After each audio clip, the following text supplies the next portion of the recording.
Selamat datang kembali di channel Joy Donghua. Kali ini saya akan melanjutkan episode dari sebelumnya. Tanpa lama-lama lagi mari kita mendengarkan ceritanya.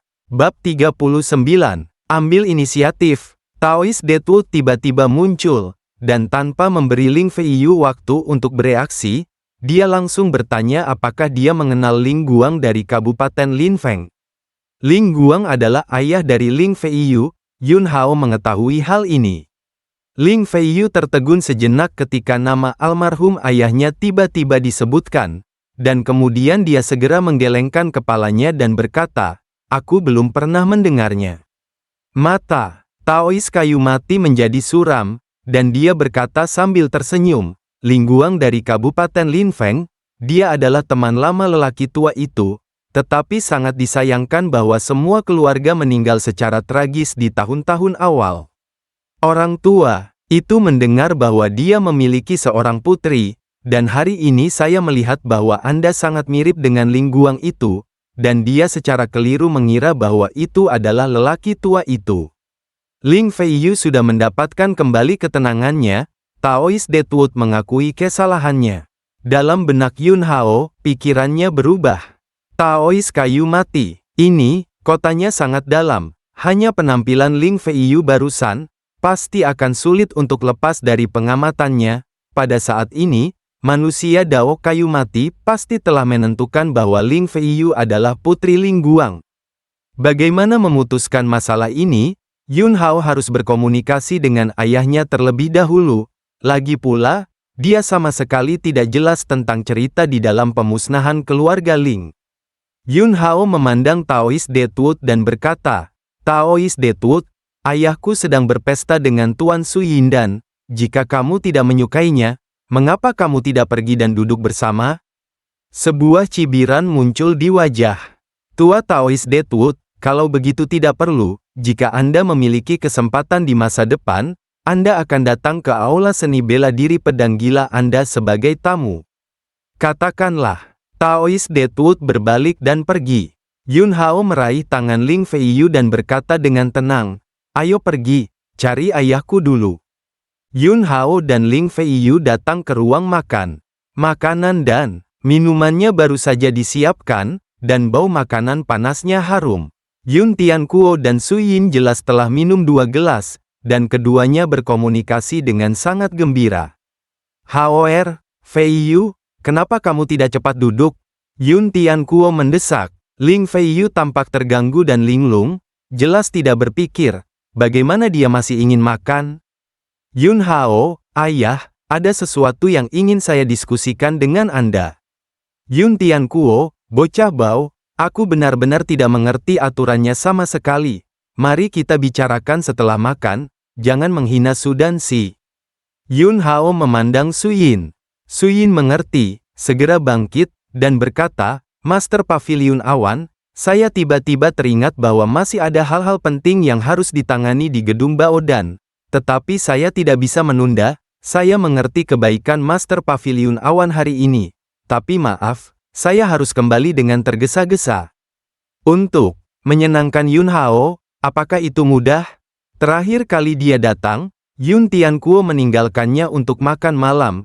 Yun Hao berkata bahwa dia memiliki sesuatu untuk dilakukan, dan dia segera pergi. Hari ini, mereka sudah minum beberapa teguk, dan mereka duduk di meja, dan anggur serta makanan sudah muncul, tetapi Yun Hao memiliki sesuatu untuk dilakukan. Dia hanya bisa jujur dan mengambil inisiatif untuk pergi. Wajah Yun Tiankuo malu, dan dia berkata, "Tuan Su dan ini." Su Yin tersenyum antusias, "Sudah lama datang, mari kita buat janji di lain hari, kita harus minum enak, dan kita akan istirahat ketika kita mabuk."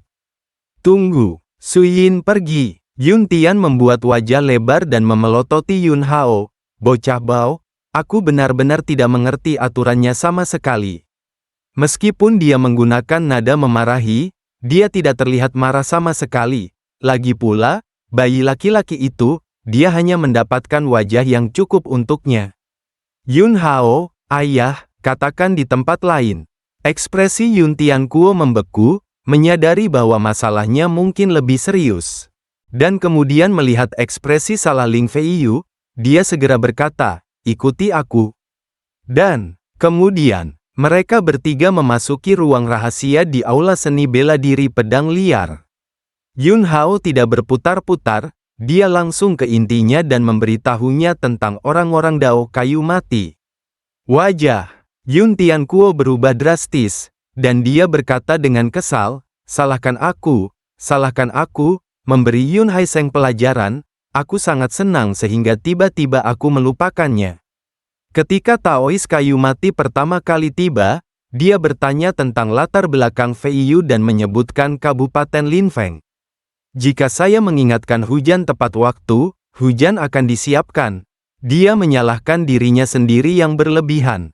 Ling Feiyu, yang dalam keadaan bingung, berkata, "Paman Yun, kamu tidak bisa disalahkan untuk ini, akan ada kesalahan dalam 100 rahasia, itu hanya. Saya ingin tahu kebenaran tentang kehancuran keluarga Ling kami." Yun Hao juga berkata, "Ayah, sudah waktunya untuk mengatakannya. Feiyu dan aku bisa menghadapinya bersama." Yun Tianquo ragu-ragu sejenak, lalu mengertakkan gigi dan berkata, Oke, kalau begitu katakan padamu." Dan kemudian, Yun Tianquo mengeluarkan sebuah kotak kayu dari cincin penyimpanan. Dia membuka kotak kayu, dan di dalam kotak itu, kain hitam dibungkus dengan sesuatu seukuran telapak tangan. Yun Tianquo melepaskan ikatan kain hitam itu, dan ternyata itu adalah tanda token. Ini, satu sisi berwarna merah seperti darah, dan sisi lainnya diukir dengan pola taring hijau. Hanya satu token yang membuat seluruh ruang rahasia dipenuhi dengan aura yang ganas. Tanpa menunggu Yun Hao atau Ling Feiyu bertanya, Yun Tianquo berinisiatif untuk mengatakan, "Saat itu, Saudara Ling Guang mengirimi saya pesan meminta saya untuk pergi ke kuil gunung yang hancur di luar Kabupaten Linfeng. Ketika saya tiba di tempat yang disepakati, saya menemukan bahwa Saudara Ling Guang terluka parah, dan Feiyu muda tidak ada rasa sadarkan diri. Saudara Ling Guang mempercayakan Feiyu kepada saya dan meminta saya untuk pergi bersama Feiyu dengan cepat. Tetapi sebelum saya bisa bertanya apa yang terjadi, seorang pembunuh datang kepada saya. Saudara Ling Guang membayar harga hidupnya dan melukai si pembunuh dengan parah, dan kemudian, saya memanfaatkan situasi untuk membuat pedang dan meretas si pembunuh sampai mati, dan token ini ditemukan dari si pembunuh. Kemudian, saya menyelinap ke Kabupaten Linfeng lagi, dan baru kemudian saya mengetahui bahwa keluarga Ling telah berubah menjadi reruntuhan dalam semalam beberapa hari yang lalu, dan keluarga Ling, penjaga, dan pembantu rumah tangga semuanya selamat, dan mereka semua mati secara tragis di bawah cara yang ganas. Setelah itu, saya segera pergi, membawa hujan terbang kembali ke kota Liuyun, dan menyatakan kepada dunia luar bahwa hujan terbang berasal dari kota Gunung Dingin. Saat ini, mata Ling Feiyu merah, dan dia meraih token itu, dan kebenciannya yang kuat tidak terkendali. Token ini adalah satu-satunya petunjuk pemusnahan keluarga Ling. Masalah ini selalu menjadi duri di hati Ling Feiyu, dan sekarang dia memiliki petunjuk di tangan. Dia tidak sabar untuk segera meluncurkan penyelidikan dan mencari keadilan bagi ratusan orang. Di keluarga Ling, Yun Tianquo menghela nafas dan berkata, "Selama bertahun-tahun, saya benar-benar telah menyelidiki secara rahasia, tetapi kota Liuyun hanyalah gunung kecil dan tempat liar di dinasti Qing Feng, dan saya tidak dapat menemukan petunjuk sedikit pun tentang token ini. Adapun Taois Detuot yang muncul hari ini, dia tidak terlihat seperti orang baik, jadi, Feiyu, kamu tidak boleh tertipu, jika dia muncul lagi di masa depan, kamu tidak peduli apa yang dia katakan." Yun Hao memegang erat tangan Ling Feiyu dan berkata, "Tenang dulu, dan tunjukkan tokennya." Ling Feiyu terdiam, tetapi dia juga menyerahkan token itu kepada Yun Hao. Yun Hao memegang token di tangannya, dan ketika dia merasakannya, napas samar ditangkap olehnya. Bagaimanapun, ini adalah token yang telah ditempatkan selama lebih dari 10 tahun, dan ada sedikit napas, dan bagiannya sangat serius. Tetapi untungnya, kekuatan penginderaan Yun Hao luar biasa, dan ini dapat dideteksi. Gumpalan napas. Ini memiliki banyak kesamaan dengan aura yang dia rasakan pada Deadwood Dao Man. Yun Hao segera 90% yakin bahwa orang-orang Deadwood Dao terlibat dengan kekuatan yang diwakili di balik token ini. Namun, Yun Hao tidak mengatakannya. Jika dia mengatakannya, dengan karakter Ling Feiyu, dia mungkin harus membunuhnya secara langsung. Ling Feiyu bukan tandingan Taois Deadwood. Ayahnya sangat luas, dan dia tidak bisa bersaing dengan Taois Deadwood. Selain itu, Yun Hao dapat yakin bahwa bahkan jika Ling Feiyu menyangkalnya sekarang, Taois Deadwood pasti telah menentukan bahwa Ling Feiyu adalah putri Ling Guang dari Kabupaten Linfeng. Karena Taois Deadwood telah mengarahkan pandangannya pada Ling Feiyu, Yun Hao tidak akan pernah membiarkannya menyakiti Ling Feiyu. Oleh karena itu, cara terbaik adalah mengambil inisiatif dan menahan ancaman ini sesegera mungkin, agar tidak menyebabkan banyak insiden lagi. Bab 40. Menyelinap di tengah malam. Pikiran Yun Hao berubah dengan cepat. Taois Deadwood adalah kultivasi puncak alam laut, dan jika Anda ingin menghadapinya, Anda harus menggunakan beberapa cara lain, dan cara terbaik adalah membunuhnya dengan cara formasi. Beberapa formasi sederhana, seperti arai hati murni pada liontin yang diberikan kepada Ling Feiyu, Yun Hao bisa meletakkannya hanya dengan menguraikan pola roh dengan kekuatan spiritualnya. Tetapi formasi yang lebih kompleks membutuhkan penggunaan banyak hal, dengan karakteristik pola roh, kekuatan yang terkandung dalam hal-hal yang diatur sebagai dasar formasi, dan serangan dan pembunuhan yang kuat. Sepertinya Anda harus pergi ke rumah Su untuk mencari pria gemuk. Suasana hati Ling Feiyu sangat berfluktuasi. Yun Hao menghiburnya, dan Ling Feiyu kembali ke kamarnya untuk beristirahat dengan berat hati.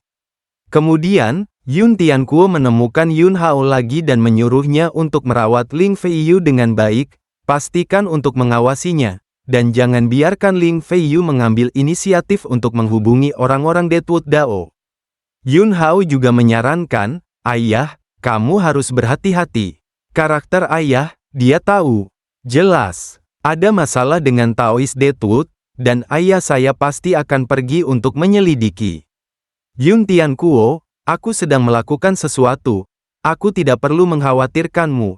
Anak laki-laki berbulu, oke, Yun Ying telah meninggalkan kota Liuyun bersama Yun Haiseng dan mereka, aku akan menangani beberapa kekacauan di aula seni bela diri terlebih dahulu.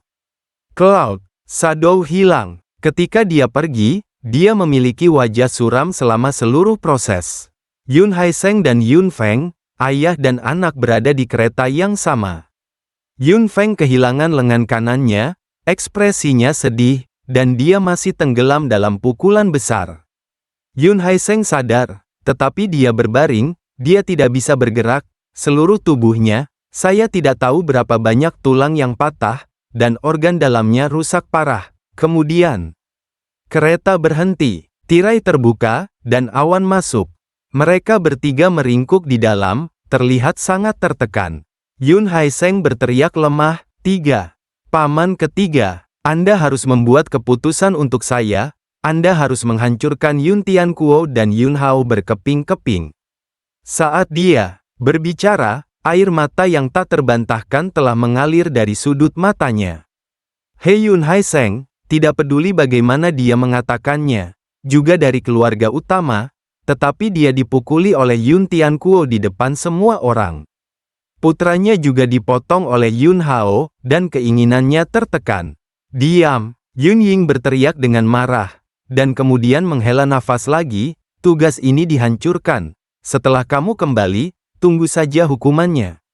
Adapun Yun Tiankuo dan Yun Hao, HMPH, ayah dan anak mereka, yang telah mengolah sutra Zenyuan yang saya berikan, cepat atau lambat akan selesai, jadi biarkan mereka hidup lebih lama. Tidak lama kemudian, pada hari ulang tahun wanita tua itu, Yun Tiankuo pasti akan pergi, dan kemudian membiarkan mereka ayah dan anak, dan mereka tidak bisa makan dan berkeliling. Petik 2.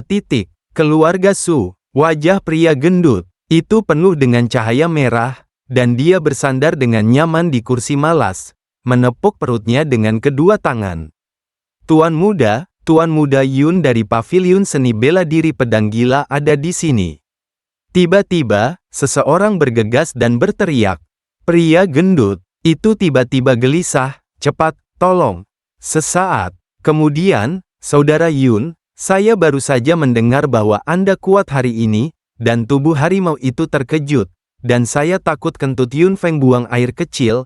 Tidak, saya baru saja makan dan siap untuk mengonsumsi makanan, jadi saya pergi kepada Anda untuk memberi selamat kepada saya. Pria gendut itu tersenyum tulus. Kakak gemuk, aku datang kepadamu karena aku ingin merepotkanmu dengan sesuatu. Kata Yun Hao, kami berdua bersaudara, siapa yang bersama siapa, apa masalahnya atau tidak? Pria gendut itu melambaikan tangannya dan membiarkan bawahannya pergi, lalu berkata, Saudara Yun, ayahku menerima 490.000 tael tiket perak darimu, dan aku, sebagai saudara, benar-benar tidak ingin pergi. Saya meminta ayah saya untuk menghitung, dan dia menghabiskan lebih dari 200.000 tael perak untuk pedang itu, jadi saya mendapatkan 200.000 tael kembali dan bersiap untuk mengirimkannya kembali kepada Anda. Kebetulan kamu ada di sini, cepat dan simpan, aku bisa menjelaskannya. Jika kamu tidak mengambilnya kembali, kamu tidak akan memperlakukanku sebagai saudara. Pria gendut itu mengeluarkan setumpuk tiket perak dan hendak memasukkannya ke dalam pelukan Yun Hao. Yun Hao mengangkat tangannya, memblokir tiket perak yang diisi oleh pria gendut itu, dan berkata, Saudara gemuk, tiket perak ini, taruh di sini untukmu dulu, dan bantu aku membeli beberapa barang. Pria gemuk, membeli sesuatu, apa harganya perak yang begitu mahal? Yun Hao menyerahkan pria gendut itu daftar yang telah dia siapkan sejak lama. Pria gendut itu meliriknya, setengah kati emas Yunling, 1 kati giok api, dan 3 inti iblis api tingkat kedua. Saudara Yun, apakah Anda ingin menyempurnakan senjatanya? Pria gendut itu bergumam, lagi pula, bahan-bahan ini tampaknya untuk pemurnian. Ditambah Yun Hao memberitahu pria gendut itu sebelumnya bahwa dia tahu sedikit tentang pemurnian. Yun Hao tidak menjelaskan, hanya tersenyum. Saudara Yun, barang-barang ini tidak bernilai 200.000 tael perak, sebagian besar ada di perbendaharaan keluarga Su kita, kamu ambil kembali tiket perak dulu, tunggu aku di sini, aku akan pergi ke perbendaharaan. Yun Hao masih tidak menerima tiket perak, dan berkata, masih banyak hal yang mengganggumu di masa depan, jadi aku akan meletakkan perak ini di sini dulu. Oke, pria gendut itu melihat bahwa Yun Hao bersikeras untuk tidak mengambilnya kembali. Dan dia tidak lagi bersikeras, dan segera pergi untuk mengambil barang-barang dalam daftar untuk Yun Hao. Pria gendut itu malas pada hari kerja, tetapi masalah Yun Hao, dia menanganinya dengan penuh semangat. Dan tidak butuh waktu lama baginya untuk kembali ke Yun Hao dengan paket besar. Tidak ada sisa gudang, tapi paling banyak, selama 3 hari, saya jamin Saudara Yun akan sepenuhnya siap. Yun Hao memasukkan paket yang dibawa oleh pria gendut itu ke dalam cincin penyimpanan dan mengucapkan selamat tinggal. Pergi dari keluarga Su dan kembali ke aula seni bela diri pedang gila, Yun Hao pergi ke kediaman Ling Feiyu. Ling Feiyu tampak kuyu. Yun Hao sedikit tertekan, jangan terlalu banyak berpikir, aku akan menghadapi urusanmu denganmu, aku pasti akan membantumu mencari tahu kebenaran, mencari tahu musuh, dan jangan biarkan siapapun pergi. Ling Feiyu, yang matanya bengkak karena menangis, pecah lagi dengan emosi, dan melemparkan dirinya ke pelukan Yun Hao, terisak sebentar. Setelah beberapa saat, Ling Feiyu berhenti menangis, menatap wajah kuyu Yun Hao yang membuat Yun Hao merasa tertekan, menatap Yun Hao, melihatnya, dan berinisiatif untuk menutupi bibir merahnya. Saat ini, dia seperti orang yang tenggelam.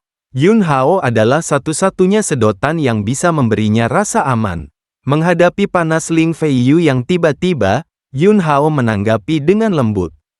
Melihat api kayu kering akan benar-benar menyala, Yun Hao tiba-tiba membuka matanya, dan cahaya dingin melintas di matanya. Segumpal udara dingin dan jahat sudah mendekat. Pencuri tua dari Deadwood Daomen, dia hanya pergi pada siang hari, dan pada malam hari, dia benar-benar menyusup ke aula seni bela diri pedang gila lagi. Dan, cerita pun berakhir. Sampai jumpa lagi di episode selanjutnya.